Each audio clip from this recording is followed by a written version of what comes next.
Well, hello everyone, welcome. It's Tuesday Tips Live with me, Phil, here in the Digital DJ Tips studio, and my son Dylan, who is hidden down there, out of view.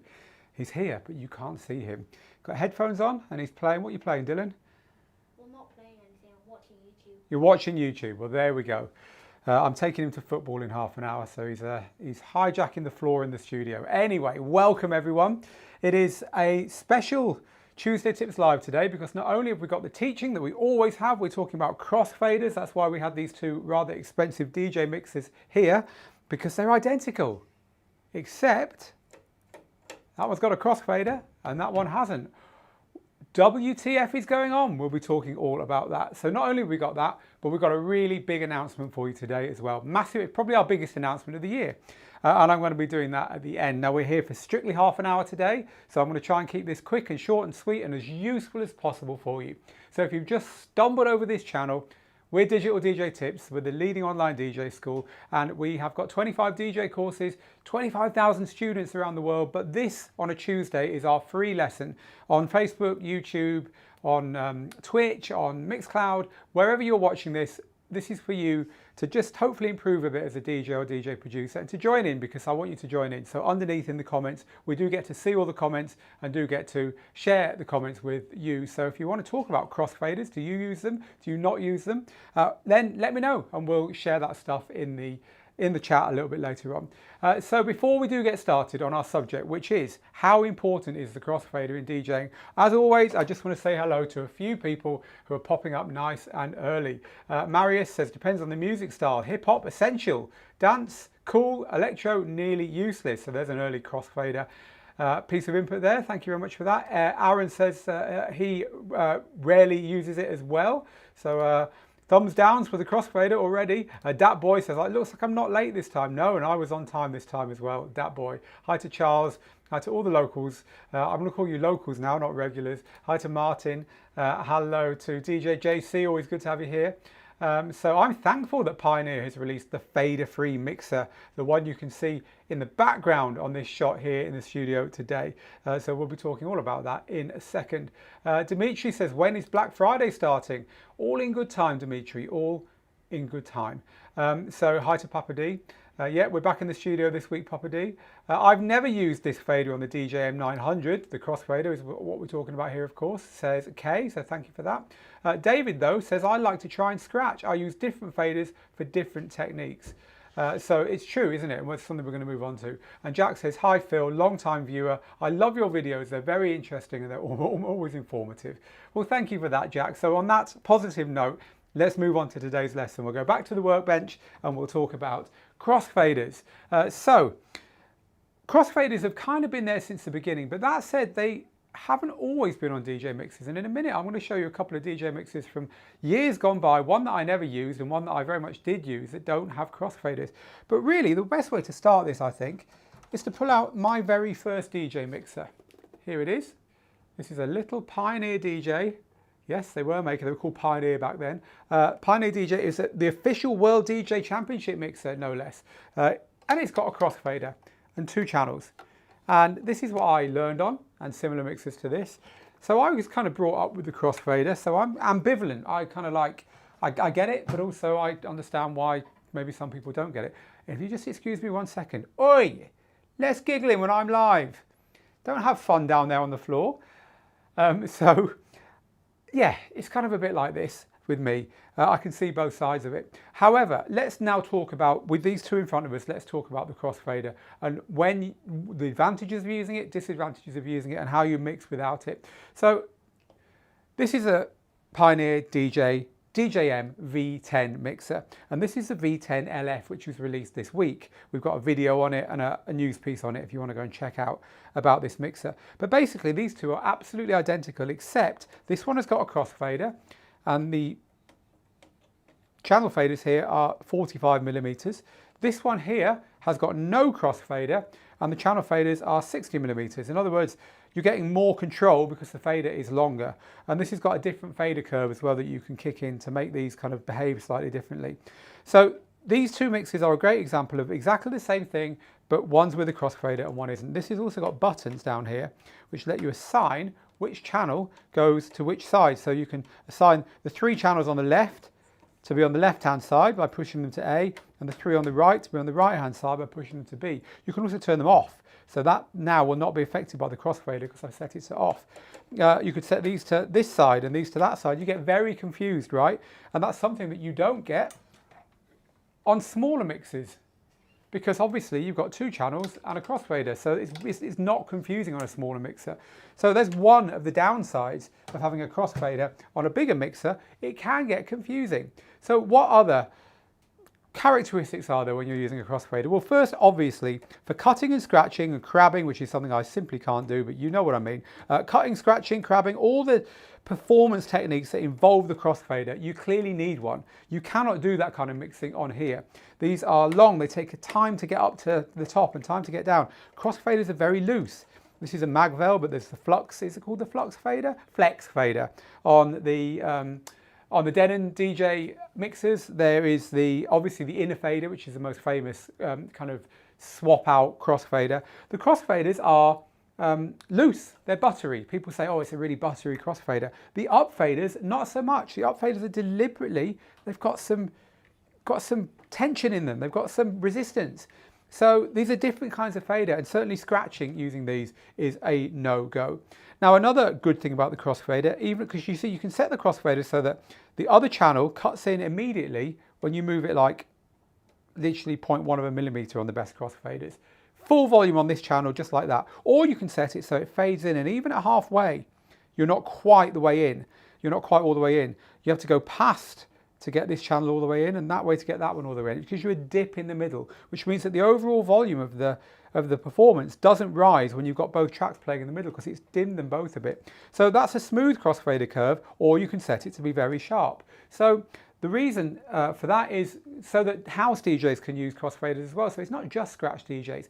But the thing about that is, why would a house DJ want to use it if you're not needing to do quick mixing? Because you can use one hand on it. So if you're DJing on a crossfader with one hand, you can be using filters with the other hand while you're moving the mix in. You could quickly sweep between controls. Now you can't do that like this because you need, but unless you can go like this, which of course you can. Let's go to the overhead view here. You can go like this to swap between 2 channels. A bit harder if you want to swap between channels 1 and 6, right? Much easier to use a crossfader. And then this hand is free to do other stuff.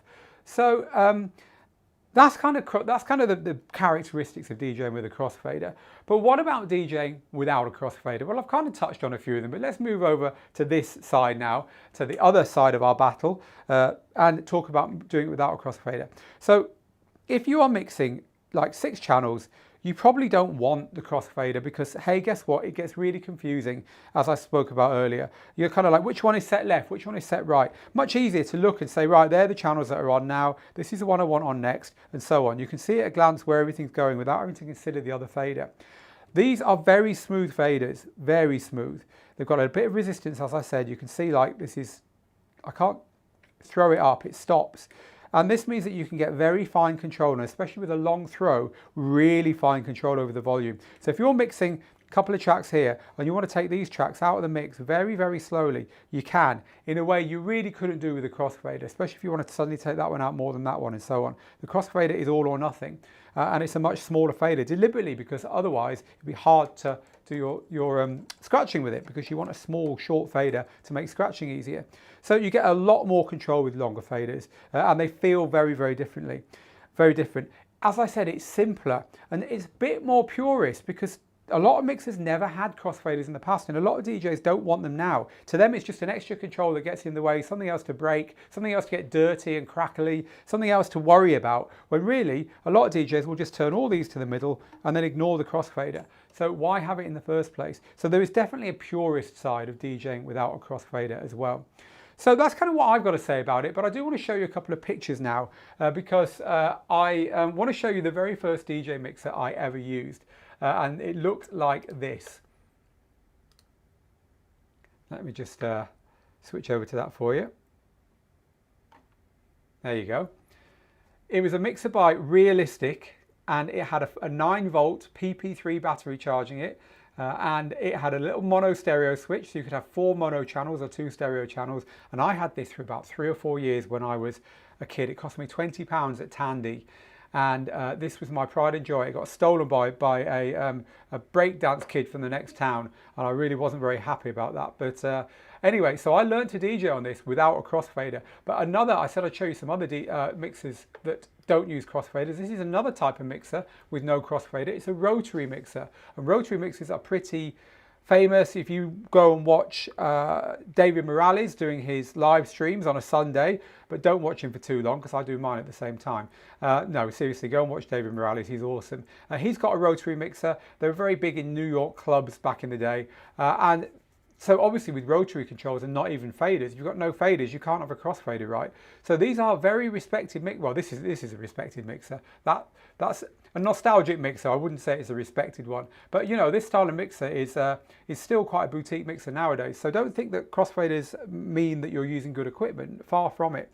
So I wanted to show you those couple of pictures before getting back to chatting to you about what you think about crossfaders and using crossfaders. And if you've just joined us, welcome. It is Digital DJ Tips, Tuesday Tips Live. As ever, if you enjoy this, people, please hit the share button. I don't care what else you do. Share, share, share. That's the one we need. That helps us to do this for you. And I've got a big announcement at the end. If you have just joined it, we're talking crossfaders, but you can watch the replay in order to catch up on it, because I just demonstrated a load of stuff over on this gear over here and talked about the differences between having a crossfader and not having a crossfader, because of course these are identical, other than the one on the left has got the crossfader and the one on the right hasn't. It's the Pioneer DJM V10 and its LF variant. So that's what we've been talking about. Now it's over to you. So the next comment I want to pull up on the screen. Oh, Dylan, Papa D says hello. He can't hear you. He's got his headphones on. Hello to Stu. Good to have you here, Stu. So Jason says, the crossfader is usually my go-to option, but having a 4-channel mixer, 4-deck controller using the upfaders may be an easier option. Yeah, that's back to what I was saying about the ease of use and the simplicity, isn't it? Hello, Michael. Good to have you here, my friend. Bought any DJ gear recently? James says, I normally turn my crossfader off. Yeah, so not much point having it for you. John says, I very rarely use my crossfader. Jack says, I worked on a Bozak rotary mixer for the first few years of my DJ career. What's a crossfader, lol? Exactly, we were just talking about that, weren't we? El Chico says, thanks for the advice on the Pioneer mixers. You're very welcome. Hello, Sydney. Staying up late for this. I'd like to see that. I use it a lot, but I'm just using a 2-channel mixer, says Mark. Yeah, exactly like I was showing you with my 2-channel mixer. It kind of makes more sense with a 2-channel mixer, doesn't it? Lawrence says, I never needed a crossfader. I was reared on rotary and house music. So there we go. DJ Alex uses the upfader. We're about 50-50 here, aren't we, with this? So will Thursday's Tips Live be rescheduled, says Papa D. I'm not sure what you're asking there. We did one on Thursday, albeit from my house. Graham says, hi Phil, I've got great news too. I just got a radio slot because of your courses. Oh, Graham, that's good to know. People, give Graham a thumbs up. He's in the comments in Facebook. Go give him a thumbs up or a like. Well done, Graham. Nick says, I DJ mainly industrial and related genres, and the crossfader isn't even enabled on my setup. Well, there we go. Miguel says, I think your cat's on your keyboard there, Miguel. Hello, Diane. Hello, Chris, who says, I started to use the crossfader for disco mixes. The BPM varies, so I match the pitch with the jog wheel and switch tracks with the fader. Yeah, so if you're playing with 2 tracks, manually beat mixing old disco records where the BPM is moving around and you're having to mess around with the pitch control or even nudge the jog wheel to keep the tracks in time, you need a hand to do that. So the other hand is you're kind of moving the tracks in with the crossfader. I get that. Thank you for that, Chris. Stuart says techno and trance, I don't really need a crossfader yet, not much call for scratching in techno and trance. Darren says, I've always used a crossfader, I wouldn't know how to just use a channel mixer. Scary though. I'll give you a tip. What people who've never used channel faders tend to do when they're DJing, let's say you're using these 2 here and these are your 2 channels, is they tend to say, okay, I want to mix this one in now, and they tend to grab them both and go like this.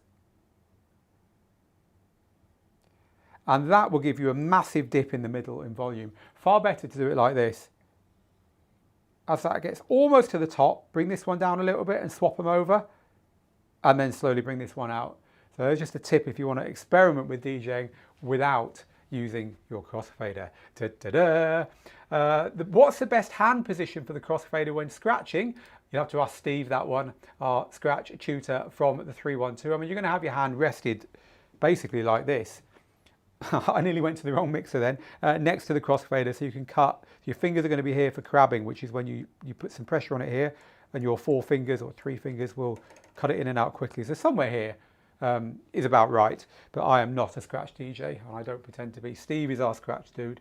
I use the crossfader sometimes, but like using the pad effects to switch, and use the volume slider as well. I like using the pad effects to switch. Yeah, you can hit a pad effect and it'll kind of cut it out for you without the crossfader, doesn't it? Mike Marquez says, Pioneer opened the Pandora's box. If you're going to take the crossfaders and give long up faders, they need to finish this with a rotary mixer with their effects. I did say that straight away. Amar says, Phil, it's been a long time since I joined the live stream. Still here. Thank you, Amar. Good to, well, I'm still here, yeah, but I'm glad you're still here. I'm glad you've come back. So Jonathan says, hi Phil, how you doing? Very well, thank you, Jonathan. Jonathan says, I use it rarely, mostly to do cuts when baby scratching on house music. I'll sometimes use it when killing a track with echo or reverb to quickly bring it back in on the other deck, or when playing a drop a second time if it's too short. I think it mostly depends on what kind of music you mix. I totally agree with you there as well. Why not just release the module and update the firmware to adjust the curve control after all the panel can be screwed off? I think it's because on the mixer here, these faders go down a lot further to lower down on the mixer. So you can't just unscrew the top and decide whether you want the crossfader in or not. These are a lot shorter, these faders, and of course you haven't got the switches as well. So I think that's the reason why they've made 2 separate mixers there.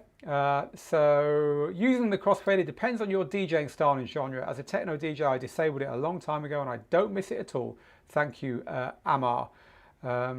It's marketed as a pro install mixer, says Sam. So I guess, Sam, your point is, why wouldn't they put it on? Some people need it. I don't think it is marketed as a pro install mixer. It's marketed maybe in techno clubs, in clubs where no one ever uses a crossfader, but the more mainstream install mixers for clubs where DJs are likely to play all kinds of music are still the DJing 900 Nexus 2s.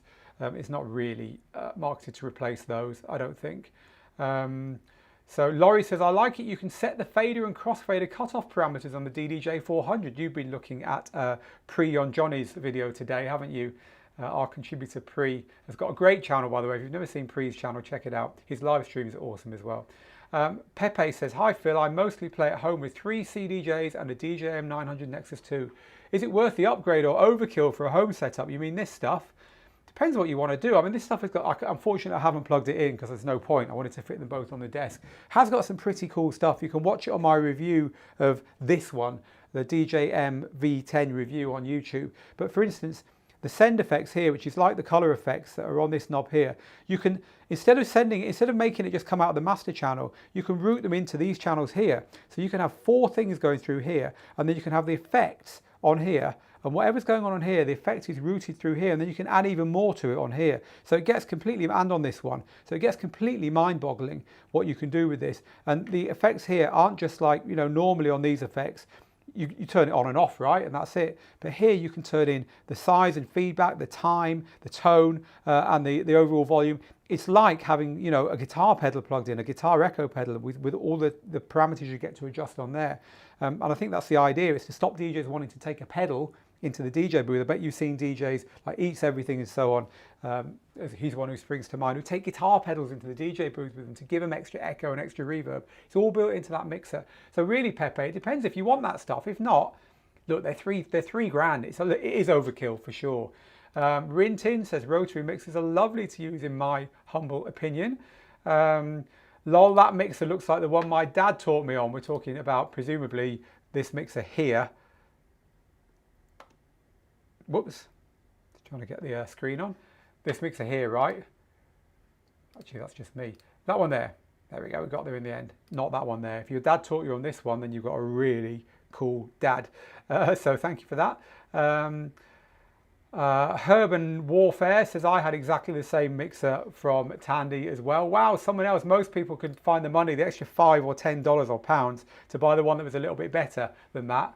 It used to have a VU meter on it, didn't it? But I couldn't afford that one. That was the one I got, the one you're looking at right there. If you're wondering what the hell we're talking about showing old mixers, we're talking about crossfaders, people, and whether you need them and how useful they are in DJing. So if you want to watch the discussion that we've had so far. You can watch the replay on YouTube and Facebook afterwards. I do the crossfader assign on my V10, assigning to channel 5 dry signal from the SP16 and channel 6 wet signal. Unusual use, but I would not like to miss this option. All the other channels are set to through. Right, okay, cool. I like to hear that. So yeah, so what you're saying there basically, Clark, is that you like to have the crossfader assigned to these two channels, left and right, so you can mix the wet and dry from what you're doing here, while these are just mixed like this. I get it. Yeah, so the flexibility here, having the crossfader, let you do something pretty unusual there. Love it. I love it when you guys teach me how you DJ. I really learn stuff from you, so thank you for that. A lot of you saying I just don't do it with the kind of music I play, and I think this is the key here. If you don't play anything you want to scratch with, a lot of the or quick mixing with, like open format, crossfader is quite important, right? If you don't do that stuff, there's not really an awful lot of use for the crossfader, right? I wanted a crossfader mixer on my new Denon SC6000M rig. I've chosen the Zone DB4 for it, and no regrets, says Mixmaster G. It's an old mixer now, isn't it? But it's a great one, the Zone DB4. One of the first things I reviewed on Digital DJ Tips back in 2010 was the DB4. To be honest, I can't scratch to save my life, says Roberto. No, nor can I, Roberto. A couple of baby scratches is about me. So I never use the crossfader. I'm a wedding DJ, says Diamond Lee, and I also club DJ style on Twitch. I only use the crossfader. I never understood how using upfaders could help you mix in and out of songs. Yeah, you know, people are divided on this, of course. A lot of the time it is what you're used to. If you haven't used the crossfader and you want to give it a go, I recommend you should. And if you do always use the crossfader, try and DJ without it. You know, it's always good to try these new things as well. A lot of you are asking questions that aren't quite related to what we're talking about today. That's all right, but come back on Thursday and I'll answer them all then. Right, I think we've pretty much done chatting about the crossfader now. It's been great to have your input, but here's a good comment from Alex. Says, I just got the DJ game Fuser on my Xbox. You can make mashups of switching different elements of songs and you can mash them all up. I'd recommend you should review it. It's so cool. It's the closest you're going to get to playing a festival anytime soon, isn't it? We will try and get a review in of Fuser. Yeah, we're aware of that. Joe's great comment from Joe. Crossfaders are useful for people with disabilities who don't necessarily have the dexterity in both hands to navigate two level faders at the same time. That's a really lovely point as well there. Thank you for that. Anthony says, I only use it on my DJ to go 2 mixer in conjunction with the gain controls. Yeah, so let me show you. On a DJ to go 2, you have the crossfader, but the only other controls you've got are the kind of level or gain. I don't really know what they control, but they're only these. So it's hard to use these to DJ with. You know, you've got to use your crossfader on something like this. So sometimes the crossfader is the only option you've got. That's true. Right, okay. I'm going to stop the crossfader talk there now, although there's a lot of really cool stuff going on. Let's move on to what I said I wanted to talk to you about, because I've got something pretty amazing to announce to you today. So it is now the 24th of November. We brought this forward a day because so many people are asking. It's Black Friday sale time, people, and that means we've got some huge discounts on our DJ courses. You can tell it's Black Friday sale time because over on Digital DJ Tips there is a massive Black Friday super sale banner flashing away there on the website, but you don't need to go to the website and click on the banner. You can just go to djtips.co/Black Friday, djtips.co/Black Friday. It really is worth doing that and clicking through to this, because we've got up to $223 off everything, all our courses. So you can literally get savings of a huge amount of money if you buy in this next few days on Black Friday sale. In fact, up to 45% off. And we've got discounts on everything. Now there is a lovely interactive map here where you can choose your software, choose your skill level, choose what you want to get out of it, and we'll drill down to the courses that are available to you, and you can click through to the courses. You can buy as many as you want. Remember, you don't have to start the courses we sell when you buy them. They are yours for life. There's no time limit on it. We're always here to help you with them. So you can literally stack up a year's worth of training now up to 45% off. If you bought, if you wanted to take half a dozen courses this year, you could save yourself a 4-figure sum on buying courses now. It's our biggest sale of the year. We only do a sale at this scale once a year. So this is the time to do it. Instead of blowing that cash that you've got spare from your paycheck on something that you're going to use for a bit and get bored of, why not invest in training and get something that you will have for life? You cannot unlearn DJ skills. So if you want to scratch, if you want to be a mobile DJ, if you want to be a producer, if you want to learn to DJ to pro level, if you want to learn from James Hype, from Laid Back Luke, from us, it's all there, and it's all up to 45% off. So head over to Digital DJ Tips now, straight after this, have a look at what we've got on sale and grab yourself a few bargains while you can. It's only for a few days, obviously, because it's a big sale. So that was the big announcement I had for you. The Black Friday sale is now open. Look for the big yellow and black banners on the website. There they are. I think the team have done a nice job of those this year. They're looking pretty cool. So that's it for us today. Thank you very much everyone for tuning in. We've been talking about the crossfaders. If you did join really late and how important they are, you can watch the whole replay on the site. Thank you very much everyone for joining us. I'll be back on Thursday for Thursday Q&A live, where it's open house, so you can ask anything you want. So all those questions aren't about DJing with or without the crossfaders. Save them till then. I'm also back on Sunday, Thursday same time as this, Sunday about half an hour from now. So look at your watch, wherever you are in the world, half an hour from now I'll be DJing as the sun goes down from our balcony here in Gibraltar, playing some real chill out house music and some horizontal vibes to keep you feeling smooth on a Sunday. So do come and join me for that. Thank you very much everyone who's joined me here today. Remember the Black Friday sale, there's your short code, djtips.co/Black Friday. Now get good, stay safe, make the moments, and I will see you very soon. Take care.